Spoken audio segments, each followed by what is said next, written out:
Salam, hər birinizi xoş gördük.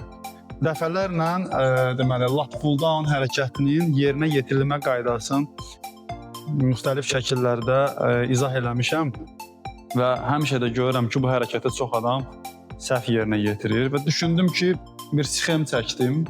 Bu sxemi özüm çəkmişəm, hər hansı bir internet platformasından yüklənmiş şəkil deyil və burada bəzi rəqəmləri sizə göstərəcəm. Bu rəqəmlər nəticəsində hərəkəti niyə mənim göstərdiyim şəkildə, daha doğrusu doğru şəklin olduğunu izah eləməyə çalışacağım. Birinci növbədə oturacaqda, yəni pull down aparatında oturuş qaydasıdır. Dizlər həmişə 90 dərəcə bucaqda olmalıdır. Yəni bu sarı xətti görürsünüzsə burada, bu kinetik zəncirdir. Yəni düzgün oturuş formasını qoruyub saxlamaq lazımdır. Dizlər 90 dərəcə bucaqda. Burada təmas nöqtələrimiz var. Onlara diqqət eləyək. Deməli, diz üst hissəsi, kvadricepsin diz oynağına birləşən hissəsi bir təmas nöqtəmizdir, ayağımızın altı bir də bu oturaq hissəmizdə, yəni gluteus əzələmizin, çanağımızın oturan hissəsi təmas nöqtələrimizdir. Bunları diqqət saxlamaq lazımdır və ağırlığın mərkəzi var burada. Ağırlığın mərkəzi burada hərəkətlərsə göbəklə qasıq hissənin arasında yerləşir.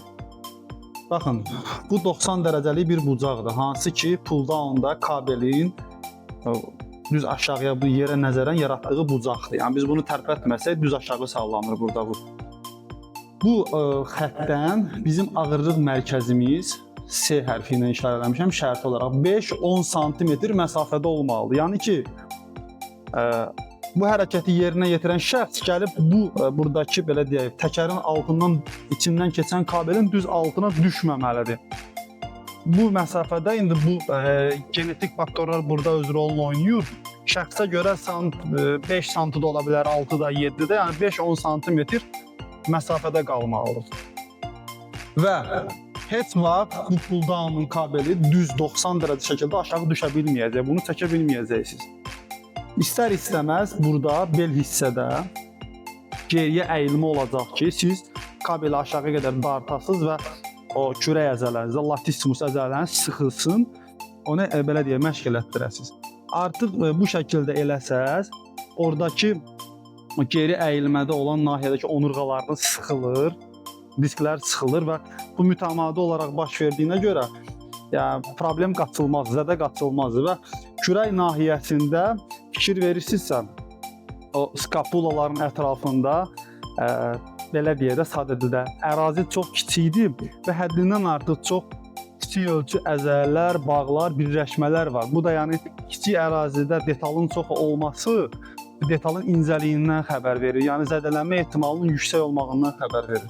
Ona görə də o riskin qarşısını almaq üçün bu məsafəni mütləq qorumalıyıq ki, bizim təbii duruşumuz bizə problem yaratmayacaq şəkildə olsun. Və burada A bucağını görürsünüz. Bu 90 dərəcəlik bir üfüqi xəttlə bizim lat pull down'un kabelinin aşağı çəkən anda yaranan bir bucaq var. O bucaqda şərti olaraq A-na işarə eləmişəm.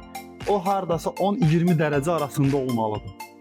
Və qolların yerə nəzərən yaratdığı bucaqda 70-80 dərəcə alınır. Yəni deyirəm, bu şəxsə görə 71-72 də ola bilər.